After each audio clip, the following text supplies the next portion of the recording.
दृढ़ इच्छा शक्ति की बेमिसाल कहानी। आज हम आपके साथ एक ऐसी कहानी शेयर कर रहे हैं जो दर्शाती है कि अगर इंसान में दृढ़ इच्छा शक्ति हो तो वो असंभव को भी संभव बना देता है। बात 1920 की है। हंगरी आर्मी का एक नौजवान लड़का था जिसकी ज़िंदगी में बस एक ही मकसद था।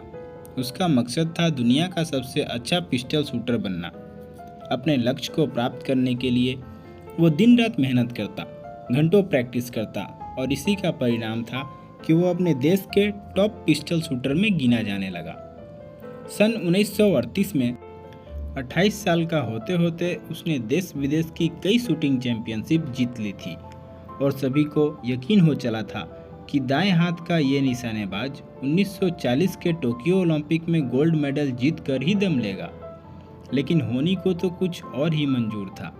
एक आर्मी ट्रेनिंग सेशन के दौरान उसके दाएं हाथ में मौजूद एक हैंड ग्रेनेड फट गया।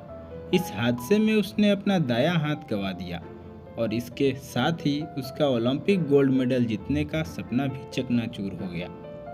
वह 1 महीने तक हॉस्पिटल में पड़ा रहा और उसके बाद जब बाहर निकला तो उसकी दुनिया बदल चुकी थी। अब उसकी सबसे बड़ी ताकत उसका दायां हाथ उसके साथ नहीं था। कोई आम इंसान होता तो क्या करता?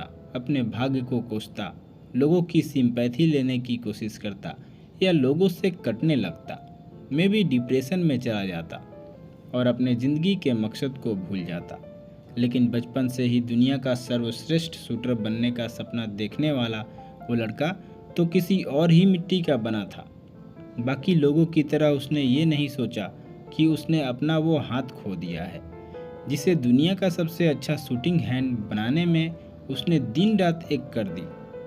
बल्कि उसने सोचा कि मेरा एक हाथ बेकार हो गया तो क्या, अभी भी मेरे पास भगवान का दिया एक और हाथ है जो पूरी तरह से ठीक है और अब मैं इसी हाथ को दुनिया का सबसे अच्छा शूटिंग हैंड बनाकर रहूँगा।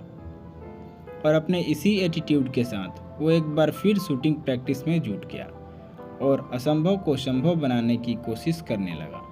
लगभग 1 साल बाद वो नेशनल शूटिंग चैंपियनशिप में पहुंचा। इतने समय बाद उसे वहां देख बाकी शूटर्स उसकी हिम्मत की दाद देने लगे कि इतना कुछ हो जाने पर भी वो उन्हें इनकरेज करने के लिए आया है। पर जल्द ही वे आश्चर्य में पड़ गए जब उन्हें पता चला कि वो उन्हें इनकरेज करने के लिए नहीं बल्कि उनसे मुकाबला करने के लिए आया है। मुकाबला हुआ और पूरी दुनिया को हैरान करते हुए अदम्य साहस वाले उस शख्स ने अपने बाएं हाथ से वो मुकाबला जीत लिया। एक बार फिर लगने लगा कि वो दुनिया का सर्वश्रेष्ठ शूटर बनने का अपना सपना पूरा कर सकता है और ओलंपिक में गोल्ड मेडल जीत सकता है। पर दुर्भाग्य तो मानो उसके पीछे पड़ा था। विश्व युद्ध की वजह से 1940 और 1944 के ओलंपिक गेम्स कैंसिल हो गए और सीधे 1948 लंदन ओलंपिक कराने का फैसला लिया गया। इस बीच कितने ही नए शूटर्स अपनी प्रतिभा का लोहा मनवाने के लिए खड़े हो गए। कहाँ अपने प्राइम डेज में उसे दाएं हाथ से मुकाबला करना था और कहाँ इतने सालों बाद अब बाएं हाथ से विश्व स्तरीय मुकाबले में भाग लेना था। पर उसे इन बातों की फिक्र ही कहाँ थी। वो तो बस एक ही चीज़ जानता था, प्रैक्टिस प्रैक्टिस एंड प्रैक्टिस। वो दिन रात अभ्यास करता रहा और लंदन ओलंपिक में दुनिया के बेहतरीन शूटर्स के बीच मुकाबला करने उतरा। उसके साहस, उसकी हिम्मत और उसके धैर्य का आज इम्तिहान था और उसने किसी को निराश नहीं किया। वो उस इम्तिहान में पास हो गया।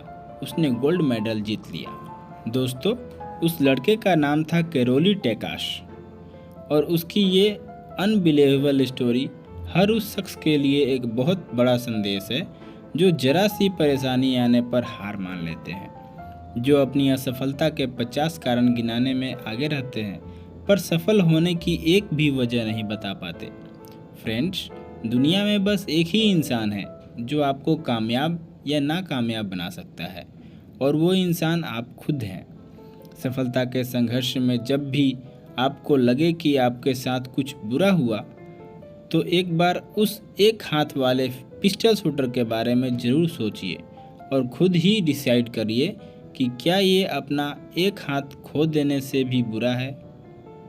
लाइफ में अप्स एंड डाउन्स को आने से हम नहीं रोक सकते, पर हम अपने साथ बुरा होने पर कैसे रिएक्ट करते हैं इस चीज़ को ज़रूर कंट्रोल कर सकते हैं। इसलिए सिचुएशन चाहे जितनी भी बुरी हो जाए, अपना एटीट्यूड पॉजिटिव रखिए, अपना ध्यान अपने लक्ष्य पर लगाए रखिए और इस दुनिया को अपनी मंजिल पाकर दिखाइए। तो दोस्तों, हमारी ये कहानी आपको अच्छी लगी तो हमारे वीडियो को लाइक और शेयर करें, और अगर आप हमारे चैनल पर नए हैं तो हमारे चैनल को सब्सक्राइब करके बेल आइकन दबाकर ऑल पर टैप करें, जिससे आपको वो हर वीडियो का नोटिफिकेशन मिलता रहेगा जो हम अपडेट करते हैं। हमारी यह कहानी सुनने के लिए आपका बहुत बहुत धन्यवाद।